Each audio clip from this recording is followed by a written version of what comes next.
నమస్తే. ప్రస్తుతం మనతో పాటు ప్రముఖ ఆధ్యాత్మికవేత్త, ఆస్ట్రోన్యూమరాలజిస్ట్ జయప్రద గారు మనతో ఉన్నారు. మేడం గారితో మాట్లాడదాం. నమస్కారం మేడం. నమస్తే అమ్మా, శ్రీమాత్రే నమః. అక్టోబర్ మాసం విశేషంగా మకర రాశి వారికి ఏ విధంగా కలిసి రాబోతుంది? సో ఓవరాల్ గా మనకి విజయదశమి, దివాళీ ఉంది. సో ఈ పండుగలను ఎలా వినియోగించుకుని వీళ్ళు అదృష్టవంతులు అవ్వచ్చు? మకర రాశి వాళ్ళకి ఈ మాసం కొంచెం అనుకూలంగా ఉంది. ఎంత అనుకూలంగా ఉందంటే వీళ్ళు కొంచెం పట్టుదలతో సాధించుకుని ఇన్నాళ్ళు కష్టపడేదంతా కూడా ఈ మాసం కొంచెం వచ్చే అవకాశం ఎక్కువగా ఉంది. అయితే ఏంటంటే ఈ రాశి తత్వము స్వభావం ఎప్పుడు ఏంటంటే వీళ్ళు ఏదొచ్చినా మాకు రాదని ఫిక్స్ అవుతారు, జరగదని ఫిక్స్ అవుతారు.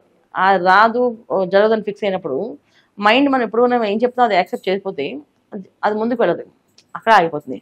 ఇప్పుడు చాలా వరకు మేనిఫెస్ట్ చేస్తాం అందరూ, థ్యాంక్ యూ యూనివర్స్ అనో నెంబర్స్ రాయడమో ఏదో ఒక పాజిటివ్ థింకింగ్ ఎక్కువ చేస్తాం. వీళ్ళు ప్రాక్టికల్గా ఉండడం వల్ల ఇవన్నీ జరుగుతాయా నాకేం నమ్మకం లేదు అని చెప్పి అన్ని ఆ వర్డ్ అనగానే తదాస్తు అనేస్తారు.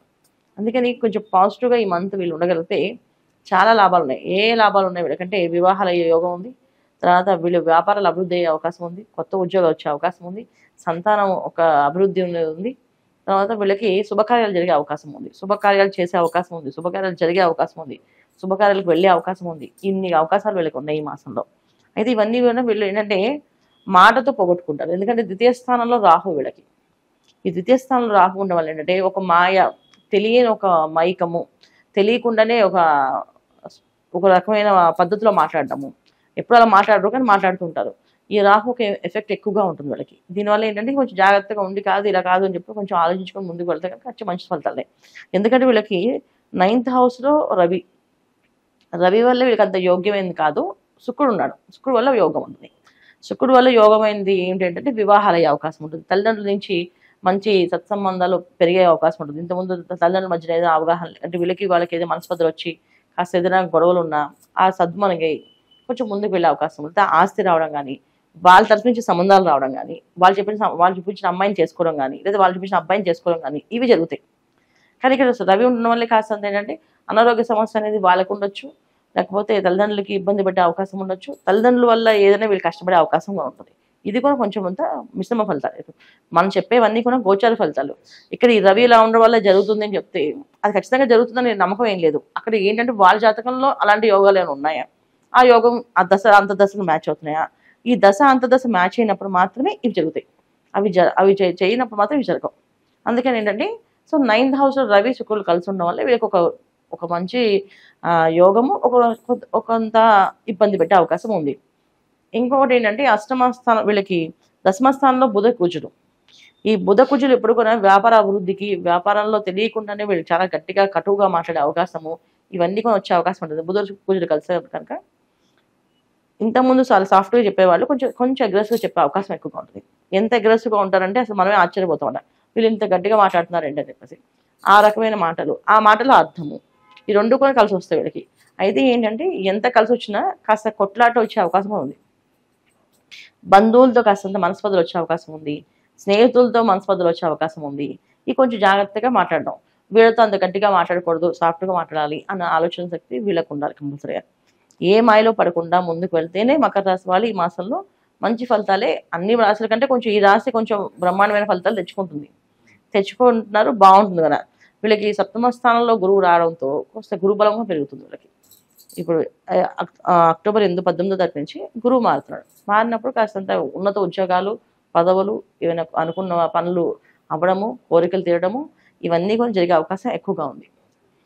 అయితే వీళ్ళు తీసుకోవాల్సిన జాగ్రత్త ఏంటంటే చతుర్థ లాభాధిపతి అయిన కుజుడు దశమ స్థానంలో ఉండడం వల్ల కొంచెం అగ్రెసివ్గానే ఉంటుంది. ఆ అగ్రెస్ తగ్గించుకోవాలి. అది ఎంత అభిమయం అంటే ఒక రకంగా రాహు ఇక్కడ ద్వితీయ స్థానంలో ఉన్నాడు, కుజుడు దశమ స్థానంలో ఉన్నారు. దీనివల్ల కాస్తంత ఏదైనా సరే ఒక మాయలో పడడమో, మోసపోవడమో, లేకపోతే ఏదైనా వస్తువు పోగొట్టుకోవడమో, లేదా దొంగతనం జరగడమో ఇవి కొంచెం జరిగే అవకాశం ఉంది వీళ్ళకి. అంటే ఏదైనా ఖరీదైన వస్తువుని, ఏదైనా ఫోన్ అవ్వచ్చు, ఆభరణాలు అవ్వచ్చు, ఏదైనా పోయే అవకాశం ఉంది, జాగ్రత్తగా ఉండాల్సిన అవసరం ఉంది. అంటే బయటకు వెళ్ళినప్పుడు, వివాహాల్లో వెళ్ళినప్పుడు, ఎక్కడికైనా వెళ్ళినప్పుడు విలువైన వస్తువులు జాగ్రత్తగా పెట్టుకోవడం చాలా ముఖ్యం.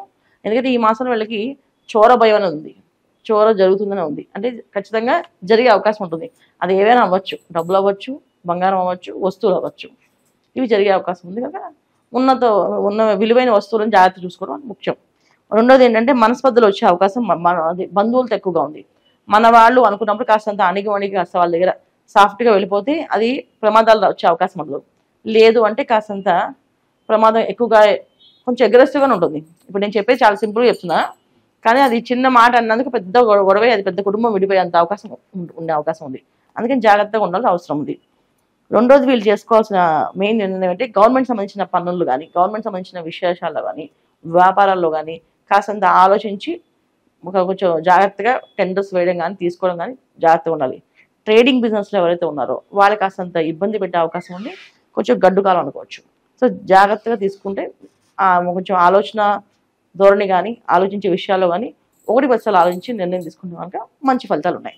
విశేషంగా ఎలాంటి పరిహారాలు వీళ్ళకి బాగా కలిసి వస్తాయి అంటారు మేడం? ఈ మాసం వీళ్ళు ఖచ్చితంగా గణపతి ఆరాధన ఎక్కువగా చేసుకోవాలి. గణపతిని ఎక్కువ చేసుకోవడం, గణపతి నమః అనుకోవడం. అంటే మహాకాళి అమ్మవారు వెళ్తే నవరాత్రి దశమి అశ్విని మాసం అంటారు దీన్ని.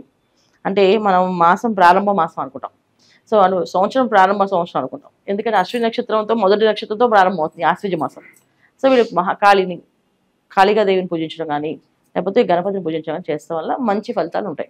ప్రతి మంగళవారం గణపతి దేవాలయానికి వెళ్ళడం, గణపతి ప్రదక్షిణాలు చేయడం, అలాగే కాళికా అమ్మవారిని పూజిస్తే కాళికా అమ్మవారి ఆలయానికి వెళ్ళడం, చేయడం చాలా ముఖ్యమైన విశేషం.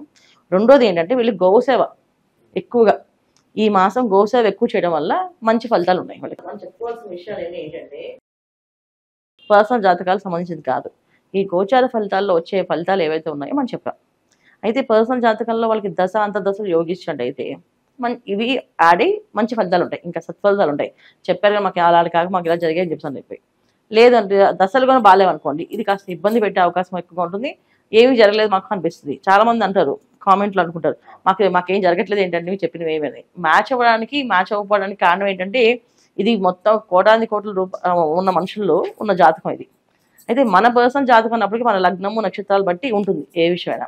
ఈ లగ్న నక్షత్రాల్లో చూసుకోకుండా ముందుకు వెళితే కనుక ఖచ్చితంగా మ్యాచ్ అవ్వవు. చాలా మంది మకర రాశి అనుకుంటారు, కానీ అది మకర రాశి వాళ్ళు కుంభరాశి అని తెలియదు. ఎందుకంటే డిగ్రీస్ వైజ్ గా మారుతుంది. కొంతమంది అక్షరాలు బట్టి డిసైడ్ అయిపోతుంది. అక్షరాలతో చేసే వాళ్ళకి ఫలితాలు అంత పెద్దగా ఫలించేది చాలా తక్కువ. 90% మ్యాచ్ అవ్వవు, 10% మ్యాచ్ అవుతాయి. ఎందుకంటే అక్షరంతో చూసుకుంటున్నారు వాళ్ళు. అక్షరాలతో ఇది జరగాలి ఉండదు. అక్షరాలు నక్షత్రాలకు ఇచ్చారు, రాశులకు ఇవ్వలేదు. అందుకని ఓవరాల్ గా మకర రాశి వారి పరిస్థితి ఈ మాసం ఏ విధంగా ఉండబోతుంది, ఎలాంటి జాగ్రత్తలు తీసుకోవాలి, చాలా బాగా వచ్చారు. ధన్యవాదాలు. నమస్తే అమ్మా. శ్రీమాత్రే నమః.